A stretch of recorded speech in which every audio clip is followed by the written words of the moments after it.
welcome in to the show, Tony Bruno joining the show. Tony, what's up, brother? What up, Coach? I understand that I can smoke a cigar and use profanity on the show. So this is what I'm all about right now. You know what I mean? Oh, Tony, man, this is a Friday, and it's a Friday today. We call it Free Game Friday for a reason. Smoke a stick, say fuck, whatever you want. So what are you smoking there now, Coach? What kind of? I got my own line. Obviously, Slapdick Cigars. It's a triple Maduro. Slapdick cigar. Hey, hey, Tony, Slapdick. That's my motto, man. That's my brand now. That's one of my favorite terms, slapdicks. Oh, love it. Strapper's another word coming back. It's an old school. Like I'm from Philly. From the streets of Philly. So, you have to talk trash. I heard you talking about the talk trash shit and going back and forth and who's real and who's full of crap and these other tough guys out there and tough gals. But slapdick is is that one word or two, slapdick? I made it one word because for branding purposes, so I actually trademarked it and they gave it to me and I said, holy shit, I can't believe they let me trademark it. So it was all one word, a capital S, capital D. And then I just made it one word. And then Tony, my boat, Slapdick, got it trademarked on the water. Yeah, the Coast Guard gave it to me. So they gave you the Slapdick? Yeah, I mean, hey, listen, I've seen worse things on boats. There's nothing wrong. Yeah. Is it Slapdick good or bad if you call somebody a Slapdick? So here's what it is. In my book, a best-selling book that I have a chapter in there that has the three words that I'm infamously known for, and that's slapdick. The other one is fuck stick. Fuck stick is good. Yeah, and the other one, shitbird. So shitbird I've never used. Really? Yeah, shitbird was an old Marine. My dad was in the Army, and my brother was in the Marine. Shitbird was a known thing they use in the military. But here's the thing. Slapdick is a non-malicious individual who's just just a fuck up, does stupid shit here and there, like we all are. We're all slapdicks. We do, but in a non-malicious manner. A fuck stick, Tony, is now you're teetering. You're teetering a slapdick and a shitbird. So if you're a fuck stick, Tony, you're on the cusp of being a shitbird, and there's no return from being a shitbird. Well, one of my favorite terms is strapper. You call somebody a jag-off, jerk-off. Strapper, to me, is just like slapdick. It's one of those words that's not really offensive, but when you call somebody a slapdick or a strapper, you know that they're slapdicks and strappers, and they can't get offended. So you're not going to start a fight. If you walk into a bar and, you're wearing a Dallas Cowboy jersey in Philly, you don't do that shit there. People know that. Yeah, they know. And we all know. I think we know at the end of the day, real recognize real, Tony. You walk in the room, you're like, fuck is a shitbird. I think we'll know right away how he looks at your girl or your wife or something. Oh, yeah, you fucking shitbird. Stop looking at me. So anyway, Tony, now, Trick Dawson, because I'm looking at your Facebook chat right now. Trick Dawson, the OG sugar daddy, JB is a functioning shitbird. So that's even more. That's more love, man. That's higher props than just being a shitbird. That means I can smoke at 6, 7 in the morning, 8 in the morning, drink coffee. Lucky I don't drink. It's Friday. I could go back here on the bar, Tony, and get a fucking tequila or something. But that's a real bar now. That's a real bar. That's not some background shit, right? This is my cigar lounge, actually, that we're in. I converted part of the house into an actual true cigar lounge, just like a lounge you go to at the house, or if you went out to a cigar bar. This is literally a cigar bar. I got the blowout fans. I got everything for a cigar bar. So yeah, you don't smell nothing. It's just like the wood, the leather chairs. I got the whole nine, man. So anytime you want to come, enjoy. Let me know. Are you still out in LA? Are you on the West Coast? You're out in the West Coast? Yeah, I'm in LA, outside of LA. My boat's in Long Beach, and then I live out in IE. Oh, the IE. Love the IE. No, I lived in LA for 11 years. When I moved to LA in 2000, started Fox Sports Radio after 11 years at ESPN. And, LA was great to me. I mean, it's unfortunate all the shit that's going on there now. Fuck. Fires and, seeing Pacific Coast Highway completely destroyed. I mean, I lived in Venice Beach. So I used to take my bike out every day in the wintertime, summertime, no matter what. Get up in the morning, take a nice long ride by. When you live in Venice, you just get on the boardwalk there, which is a concrete path. Yeah. And then you just cruise along and check out all the people. But it was a lot. It was a lot of love. Wait. Yeah, I mean, I'm in Cape Coral, Florida now. I'm building my final home, but I Okay. love living in Venice, man. It was great. The West Coast was good to me. I got to do Madden video games. I didn't go out there to be a star. I went out there to start a network, and then, as you mentioned earlier, work with the great Andrew Siciliano, and then I did Madden 05, 06, and 07. They called me. The one thing about being in LA, and you know this, Coach, when you're on over-the-air radio, which a lot of people don't listen to anymore because of what's happened to our great industry.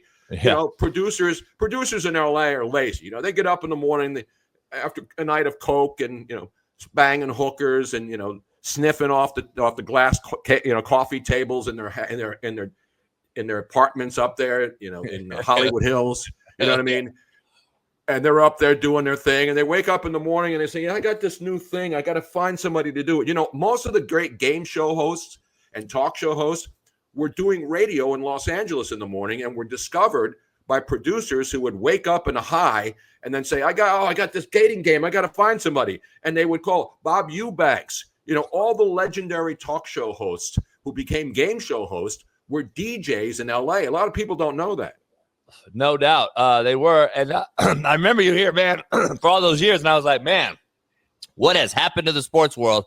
A radio talk show host and et cetera. And I've had some guys on, recently, and I'm just like, we all said the same thing. I'm like, man, what has happened? NFL Network just posted that they're going historic and having the first all-female football show. And I'm just like, the irony of that, or the hypocritical statement that it says all-female talking football. I'm not against females talking football, but what are we tuning in to learn from this? Because I don't think any of these guys put pads on, or gals put pads on and played. So I'm just like, fuck, I got to listen to Mina Kimes talk cover 2 now with Mel Kiper all over again.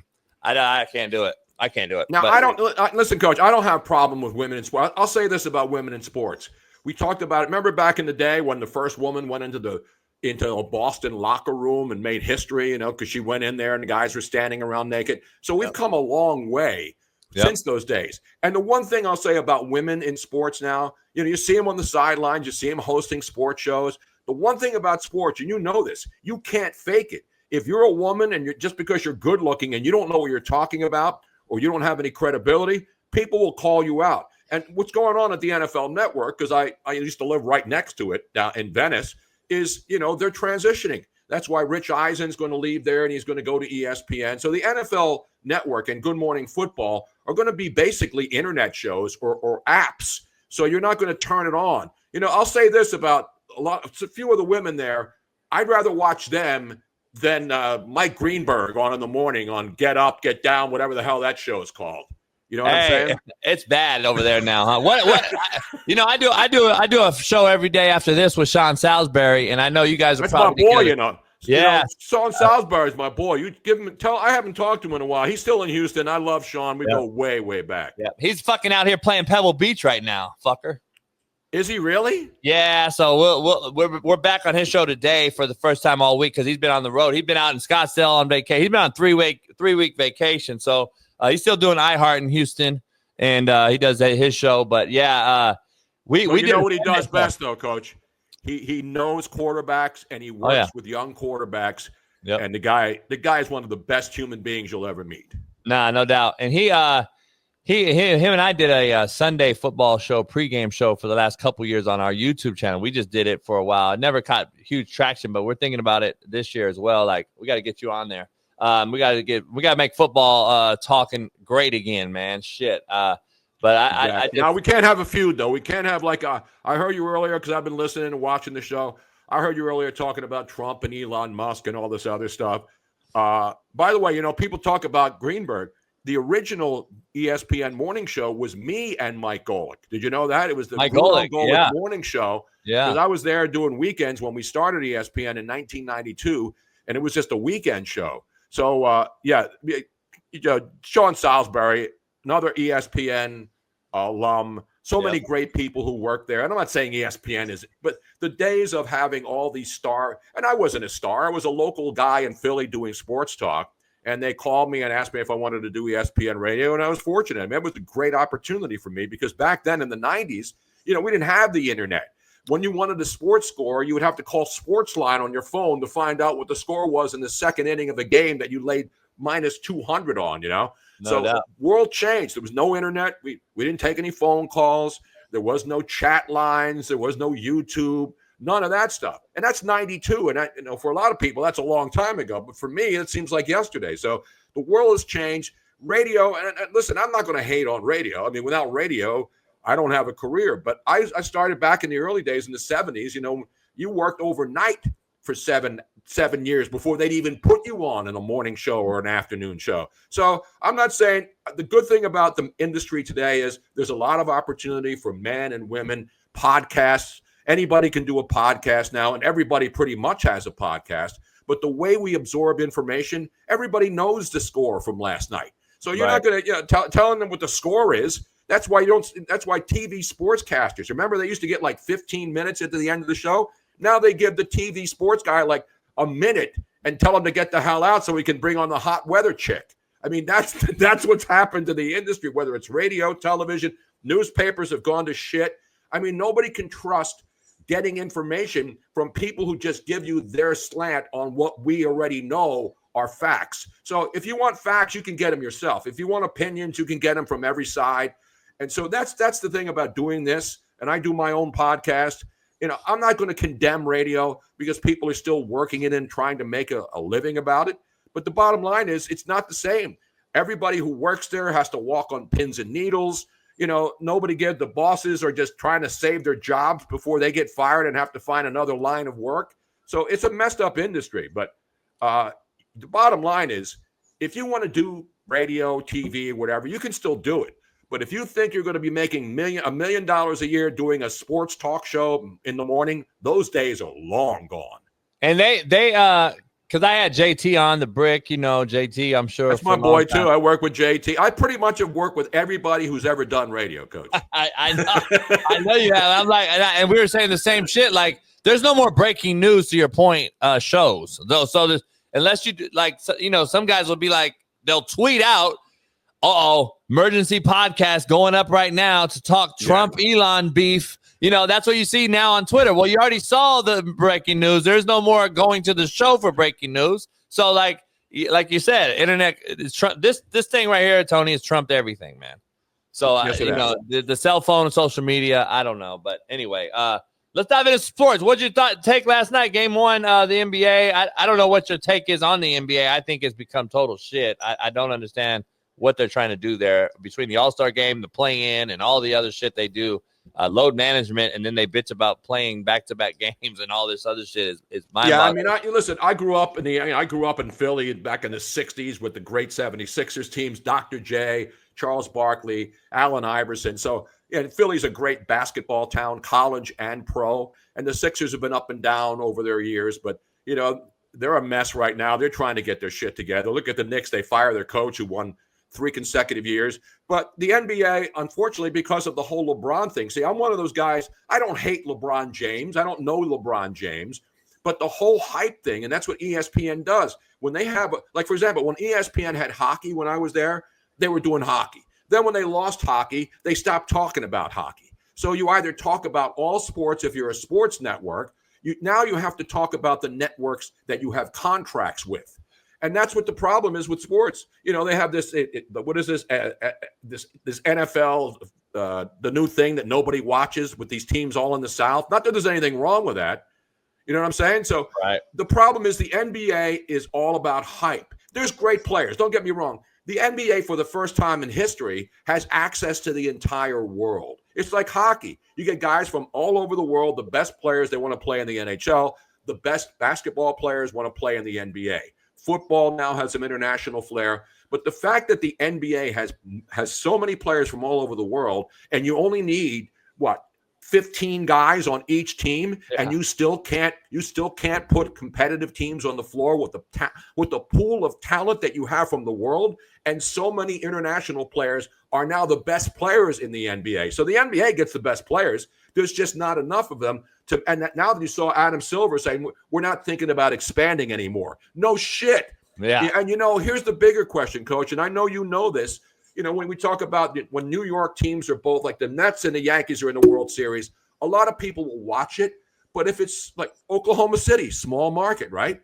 Indiana, small market. Will the ratings be affected because of the market size? In the NFL, it doesn't matter. If the Green Bay Packers are good, the smallest market in any sport, people will watch the Green Bay Packers in the Super Bowl no matter where you are. But now the question is it a regional thing? Well, obviously, Oklahoma City and Indianapolis, there's no rivalry there. And so people just want to watch great games. And last night was a great game, and the Indiana Pacers are one of the greatest stories in the NBA. And Halliburton, I thought it was a defense contractor that what's his name, the former vice president, used to get in trouble for. They make bombs, don't they? Still, Halliburton. Halliburton, yeah, I know, no shit.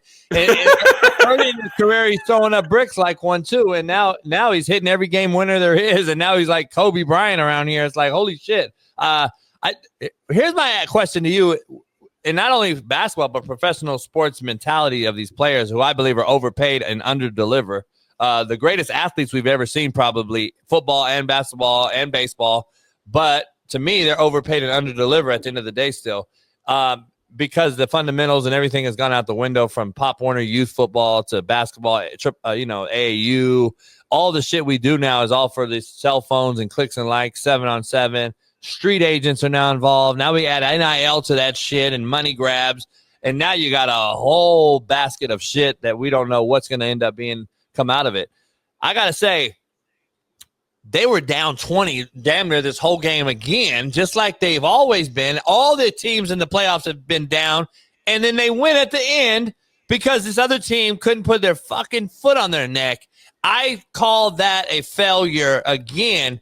And I don't know if it was really good basketball for 3 quarters or was it just a good ending to a game once again, like we've been seeing throughout these playoffs in Boston, Cleveland, Indiana, New York. All these games are blowouts, 20, 30 points, and they let them back in. So is it good? You got to give it to the Pacers, though. You're right. I think the Pacers scare teams now because they've seen what they did to the Knicks, who were a damn good team. And you're right. I mean, the bottom line is this. People, they tighten up against the Pacers. Teams that have a lead let down. And we talk about the cardiac kids and Jim Hart and the old St. Louis Cardinals back in the NFL. Guys, teams that could come back. Kenny Stabler with the Raiders, they were down and always would find a way to win. That's what's going on with Indiana. Now, of course, game 2, they were 11-point dogs last night, Coach. How many people threw their life savings with the 11 points last night? No doubt. And that's my point. Like, Tony, when you watch it, though, is it good basketball? Like, are you watching 3 quarters and ready to turn the channel? I've had Michael Cooper on yesterday. I've had like 10 NBA ex-players on the last few weeks, and we're just talking about this, and they're all like, JB, I'm going to be honest, I channel surf. If the first quarter is a blowout like we've been watching, I start channel surfing. These are ex-NBA players who gave their heart and soul to the game, and they're like, this is not good basketball, man. It's good finales in the last few games, but the games have been out here in the West, Minnesota and OKC. 4 of the 5 games were fucking 30-point blowouts. I know. You're absolutely right. But by the way, what are people in LA thinking? Are they, because remember, people in Seattle are still pissed off because the Oklahoma City, they were the Seattle Supersonics, right? So I'm not going to knock the people in Oklahoma City because they obviously love that great team. Fan base. They fucking sell it out. Yeah.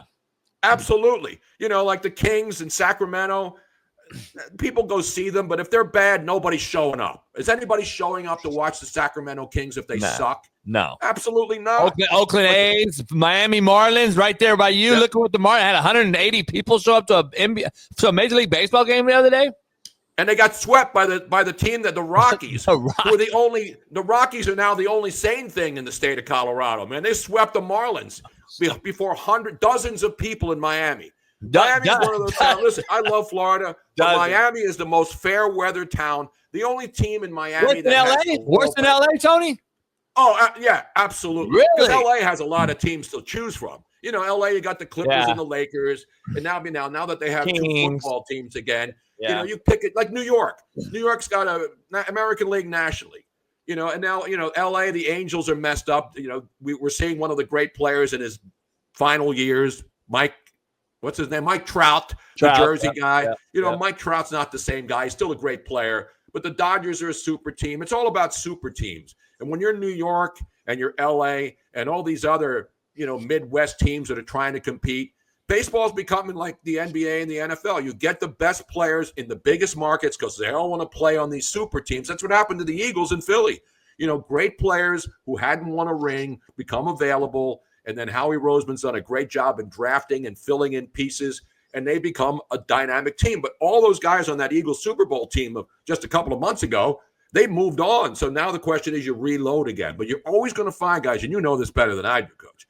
When you're a good team and you're making Super Bowl runs every year and you're winning playoff games and the players are collecting checks with all these incentives, you want to go there so you can get a ring. But once you win that ring, then you want to go somewhere else and get paid. And listen, I don't have a problem with that. That's the way it works. No doubt. Let me ask you, is the NBA, though, getting away from the super team? The big three, LeBron James, Popovich type of era where we get these big three scenarios chasing these rings, KD and Golden State, all these things we did. Now it seems to be small market, organically grown, who we drafted. If you look at Boston, Denver, the last few champions have seemed to be kind of who they drafted or who they'll make a free agent pickup here and there. They'll go get a certain person and a shooter or a wing defender, but they're not going out and get the big three anymore. And that's why I think the small market teams are now going to be more the norm than the big three type of scenario. Do you agree or no?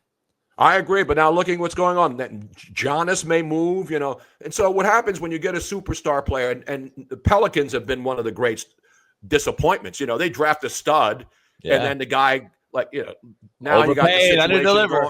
Yep. Yeah, and then what happens in a city like New Orleans, you get a draft pick, and look who we got. We got this guy, we got Zion, we got the guy who went to the Lakers. The problem with the NBA is that when you got guys like LeBron, who's a legendary player, and he's being the GM, and he wants his son to play, and he's bringing in guys that he thinks are going to help him win a championship, and then he shits the bed every freaking year, people see through that stuff. And I'm not going to say LeBron's a bad player. He's a great player. But the bottom line is LeBron thinks he's the GM of the team, and he gets coaches fired, and he has players come and go, and then every year it seems he always comes up short. That's why there's this whole LeBron-Michael. There's no Michael Jordan-LeBron debate. There's no Kobe debate, in my opinion. There's no Kobe-LeBron debate, in my opinion. Kobe's to me is right there with MJ. I think there's 1A and 1B if there's anything. They should be separated from now this GOAT talk shit. I'm tired of hearing it. How about in L.A.? How about this? Kobe Bryant, one of the most revered players in NBA history, one of the greatest Lakers of all time, and they defaced his mural twice in LA. Yeah, twice.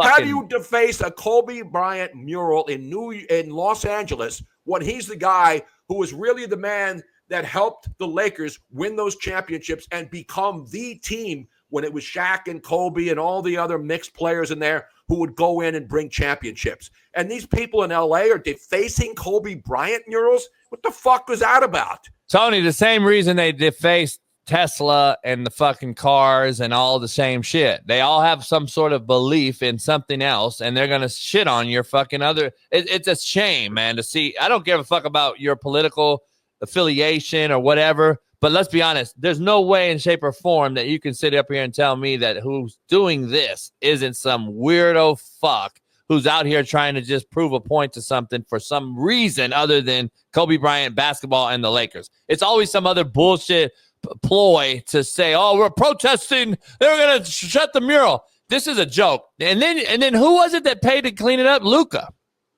Yeah. I think Luka paid to have it redone. And the very next day they go out there again. I'm like, why wouldn't you put a camera or something on the fucking thing? But it's just a matter of fact. Did they find the person who did it? I mean, how can you deface it and not be caught in LA when there's, people roaming the streets 24/7? It was right. Probably the ones walking the streets are doing the shit. So you know how that is. Let me dive into another controversial discussion, or figure, I guess. Aaron Rodgers, fresh off ayahuasca treat. He's going to be a Stiller in a still mill town. Tony, you're from Philly. I mean, Pittsburgh's not too far away. I mean, we got this blue-collar, roughneck area of Philly and Pittsburgh. And now we get an Aaron Rodgers, California Yankee. I believe everyone would call us out here. What is your take about this? I think it was a handshake agreement all along. I've been saying it for 6 months. It happened. And now right before minicamp, it seems like he's the quarterback in Pittsburgh.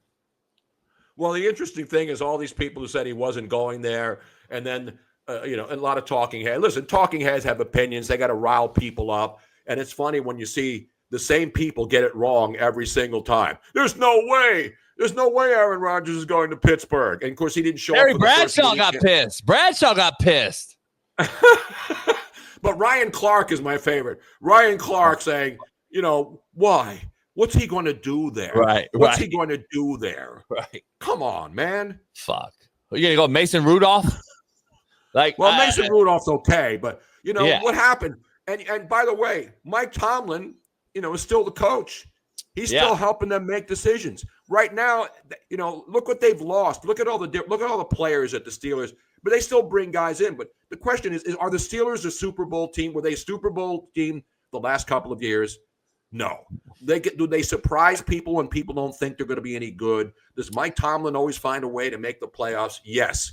But the people in Pittsburgh, they won Super Bowls, Super Bowl appearances, not just barely making the playoffs to say you haven't had a losing season in forever. So, again, God bless Mike Tomlin. I'm not calling for any guy. I don't call for coaches to get fired and all that other bullshit. I don't make those decisions. Talk show hosts, talking heads don't make decisions on who's going to get fired. But you're absolutely right. Mike Fittery says, Ben Roethlisberger, they haven't been able to find a guy, even at the much maligned Ben Roethlisberger. Remember near the end, they were saying he can't move anymore and he can't do this. Tell me you wouldn't want Ben Roethlisberger back in his prime if you were a Pittsburgh Steelers fan right now. And he fit the city's MO, right? Like a nutty, gutty, fucking dragging guys, throwing on his way down. This isn't that guy. This is a California JUCO guy like myself without that nutty, gutty performing, can't get over the hump with the Niners. Had Tom Brady beat on the year that the Tampa Bay Bucks win it all. Had him down to the goal line, fucking turned the ball over. They lose there. It just seems like he can't get over the hump with that it factor, and I don't know. At 41 years old off an Achilles. And like I said, I love him. I think he's one of the best ball spinners of all time. I don't know if he's one of the best winners, though, having only one ring and all these opportunities on some pretty damn good teams in Green Bay. I think he's short-sighted. And Terry Bradshaw was like, hey, man, stay in California and smoke weed or whatever you do. He called him out, and he's like, it's time to go. To your point about Tomlin, is it time now, though, to shit or get off the pot? If you're a Pittsburgh fan and you haven't won a Super Bowl since whenever, 2012 or whatever it's been, or not a Super Bowl, playoff game, where are we at with that fan base? Do you think it's time that if they don't get it done, that they're going to move on? Unfortunately, I'm with you. I hate this coaching talk with, get rid of them. Yeah, who are you going to fucking replace them with? Geniuses. That's the number one thing people don't want to bring up. But number two, at some point when we're firing guys after winning titles and Mike Malone in Denver and Tibbs gets to the Eastern Conference Finals and they fire him the next day, at some point, the NFL is going to fire you too if you don't win the whole thing, right? Yeah, listen, the Steeler fans are frustrated with Mike Tomlin too. Mike Tomlin, everybody seems to like him. I don't know Mike Tomlin personally. Seems to be a nice guy. People like him. But if you're a fan of look at Philadelphia. You had Doug Peterson came in and won a Super Bowl, and then a year later they got rid of him because he couldn't get along with certain players and the media turned on him. So I, as a Philly guy, I thought if you were the first coach to win a Super Bowl in Philly, you would never have to buy a drink again. But Doug Peterson, they turned on him in 1 year after winning a Super Bowl. So fans in the Northeast, this, New York, Boston, Philly, those real tough markets where everybody wants everybody fired after losing a couple of games. That's what happened in Philly. But Pittsburgh, you got to ask the ownership why. Why do they keep bringing him back? I don't know. I don't know the inside information, but to me, it's kind of bizarre. Yeah, no doubt about it. It's going to be very interesting. I don't know. Baseball-wise, real quick out here, LA, the Dodgers, the Doyers, obviously, the loaded lineup that they have. Doyer. They've kind of hit a little, they've been injured. They got by the Mets last night, but they've been kind of injured and banged up. Ohtani is between him and Judge right now. We're lucky to be seeing these two guys go back and forth. It kind of reminds me of the old, back in the day when we had Bonds and Ichiro and all these great hitters. Is this another prime time era for big time baseball players. To see an Aaron Judge and Ohtani get this kind of a down, absolutely, down because viewership, right? It's kind of viewership's kind of low. You're absolutely. It's like Tiger when he came onto the golf scene. Everybody started watching golf, and you're right. When you have the two best players in the game right now playing in the biggest markets, people in other cities will say, "Yeah, New York and the Dodgers, they got the money. The Phillies spend a lot of money.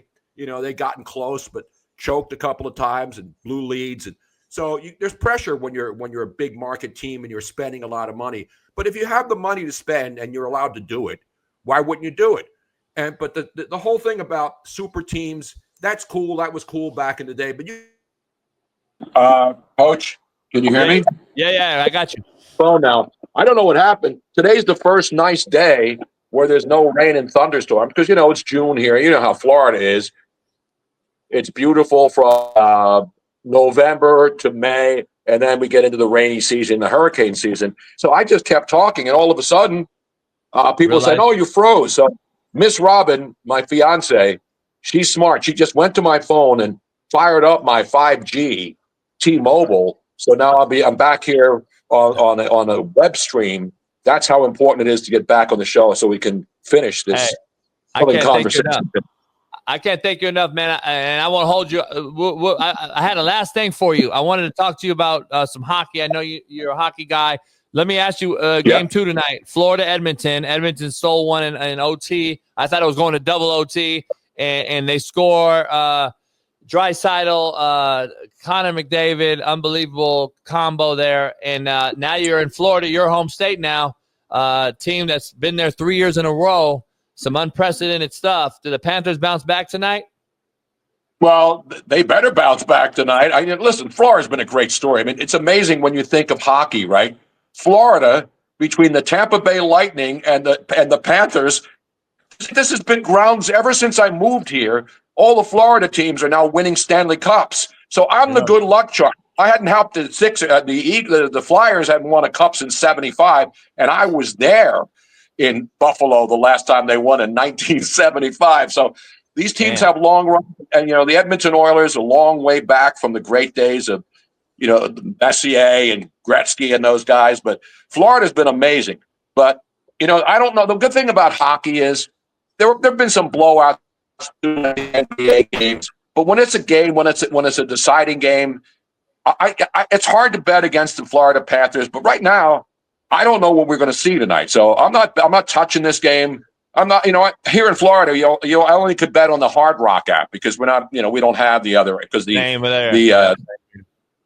the Hard Rock app is good, when you're in the state where you can do it, but the only way we can bet unless I want to go offline.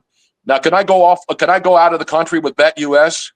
Yes, you can. It's an offshore. You can bet anywhere on BetUS from your house. So it's an offshore deal, just like all the other ones. So, yeah, BetUS, you can get all the lines. And it's crazy how the line changed so dramatically overnight since OKC choked that game last night. I think they were minus, 700? Now it's in half to win the series. So it's crazy. But, yeah, you can bet it all. You can bet props. You can bet anything on BetUS. So, yeah, you're able to do it from California and Florida. I wish they would get off their asses and figure this out and let us bet. I mean, goddamn, I don't know why. People thought we would never see legalized betting here in Florida because of the Indian reservations and the Seminoles controlling the action.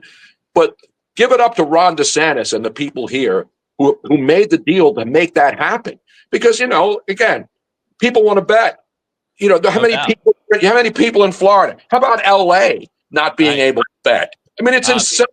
It's insane. Well, how about Vegas, though? People are going to lose their money betting. A lot of people can't handle betting. But the fact that Los Angeles and Florida, two of the biggest states, Miami has more people than New York, and New York has legalized betting, but Florida doesn't. So California, because of Gavin Newsom and all those morons driving that state into the ground, and I hate to say it because I love living in LA, but they're not going to get anything done there.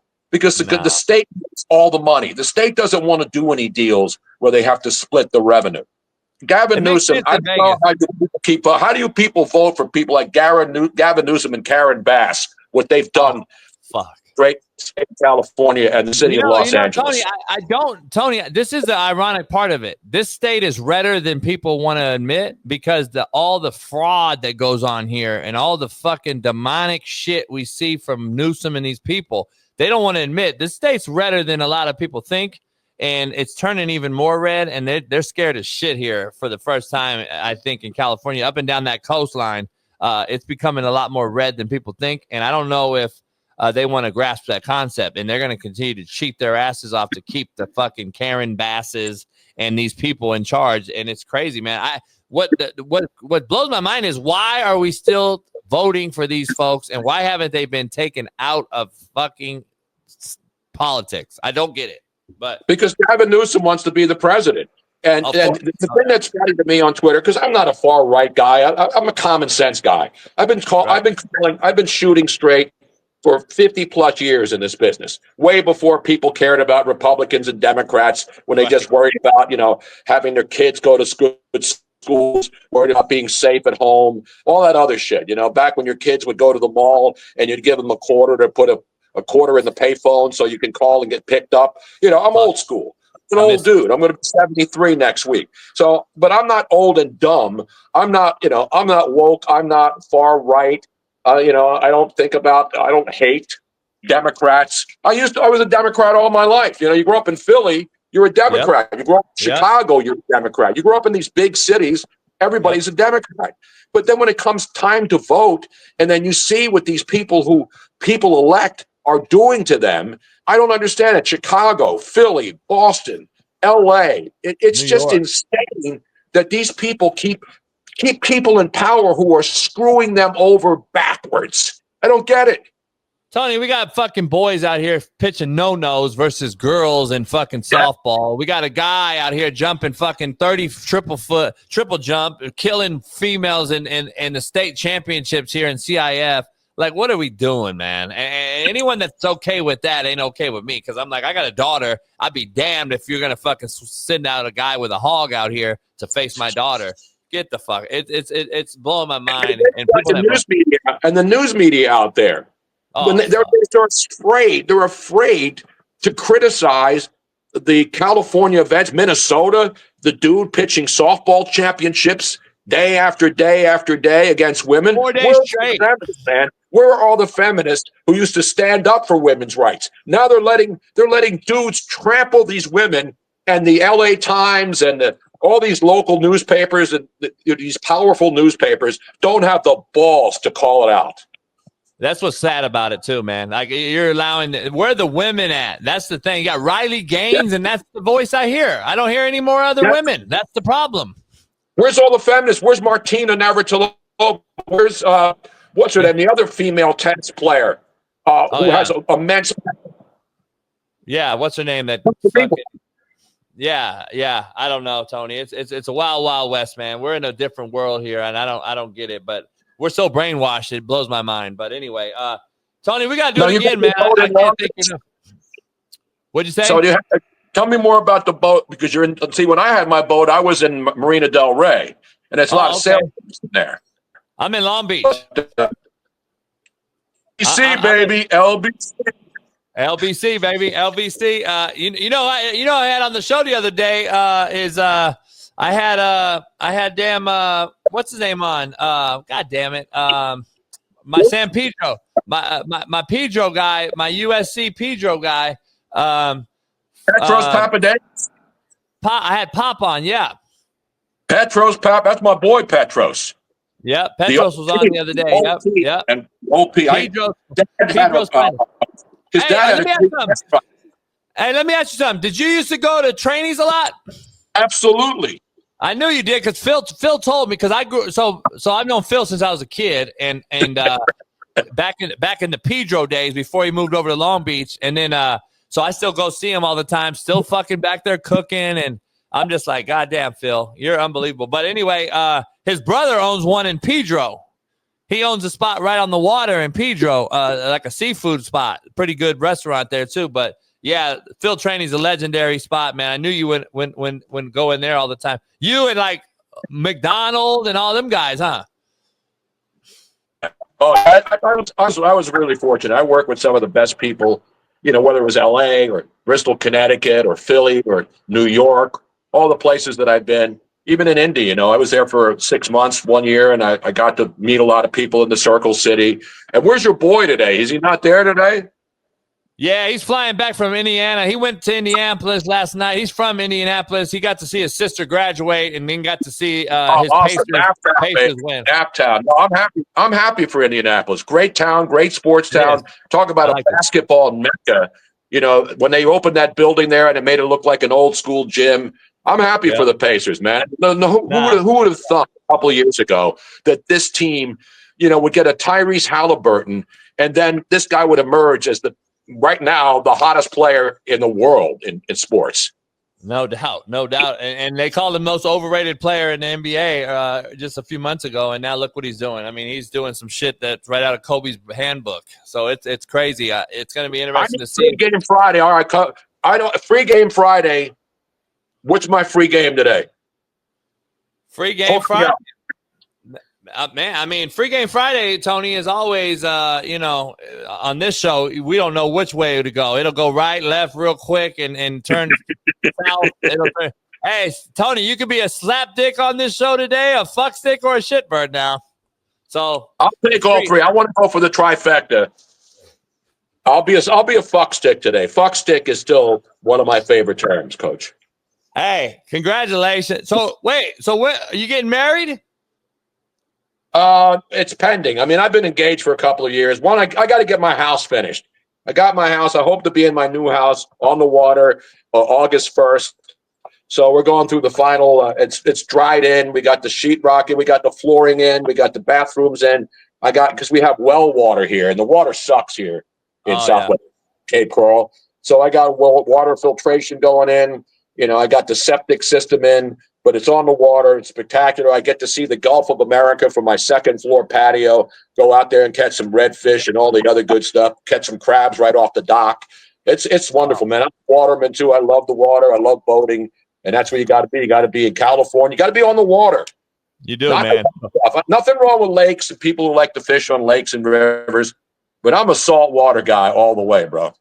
Me too, man. That's why it's tough for me to leave this shitbird state that we've created here, the greatest state, and we've totally fucked it up. And I want to go to Scottsdale so bad, but then I'm like, I'm gonna miss the ocean, man.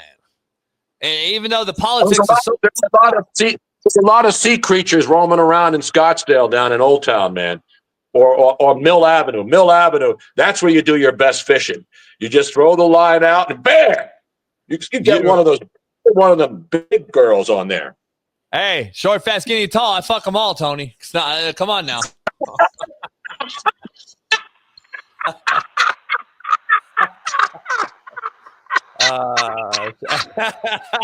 It don't matter to me. So, hey, it is what it is. Salt life forever. Salt life. Hey, if Tim Walz can do it, then so can I. Exactly. Tony, it's been a pleasure, man. We got to do it again. Hopefully we get you on again and talk some football, man, when it gets closer to the season. And hopefully we can hook up and get on each other's boats one day and hang out, man. It's been a pleasure. I can't thank you enough. We'll have you on again soon. Thank you, Coach. Really, it was a pleasure. A lot of fun, man. Always have fun. No doubt. Enjoy, man. Enjoy building the house and enjoy chilling and hanging out in Florida, man. And hopefully we'll see you soon. All right, brother. Take care, man.